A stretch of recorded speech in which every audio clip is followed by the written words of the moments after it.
صحابه دا خبر وکړه چې یا رسول الله من چې کله دیو بل سره مخامخېږو نو انحنا کوو سر کته کول دا بعض انسانان عادت لري رسول الله صلی الله علیه وسلم ورته وی چې نه سر کته کول تندې کته کول پس مګ باندې کې خودل دا خو واجب رب العالمین د ذات سره مناسب دي چاغله مونږ وکړو ابن کثیر او خطیب دا خبره ذکر کړې ده چې ابتدا کې د تعظیم په نیت باندې دا پروګرامونه کېده خو فلما جاء الاسلام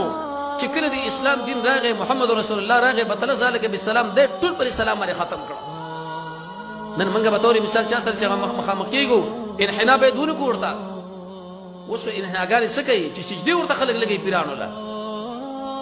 لاس مچ کول کې ټول املا ورته رکعات کی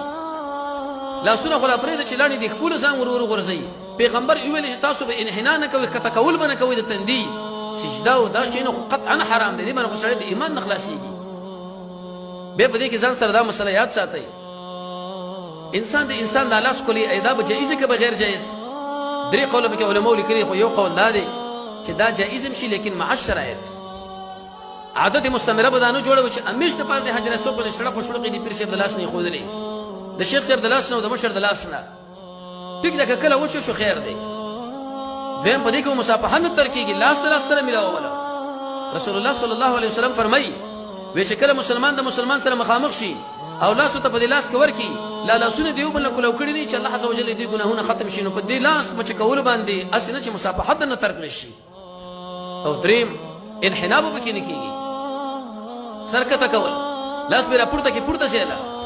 ځکه سرکته کول هغه فقط او فقط رب العالمین د پاره دی له ما فی السماوات دقه معنا ده عبیدن دا من ټول به رب العالمین لا عاجزي وکړو به سر کو مچ کول څنګه لري عائشہ رضی الله عنها محمد رسول الله صلی الله علیه وسلم مچ کړه وسر تندې مچ کول څنګه لري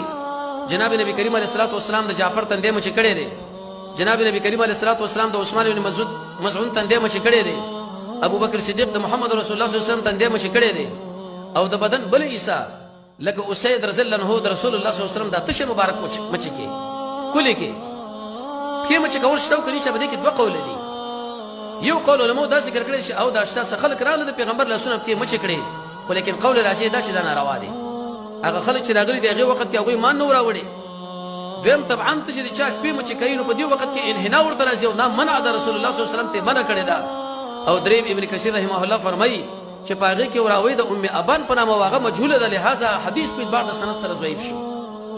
نو له ما فی السماوات دا معنا ده دا څومره مخلوقات چې دي رب العالمین پیدا کړي له ما فی السماوات دا معنا دا څومره مخلوقاتو کې چې تصرف ګرځيږي دا رب العالمین دی له ما فی السماوات دا معنا شو دي ټول مخلوقات له مناسب ده چې څومره اقسام د عبادت دي فقط او فقط رب العالمین لپاره دی وشي نه د بل چا لپاره د خله عبادت د سترګې عبادت د بدن عبادت د زړه عبادت وغيرها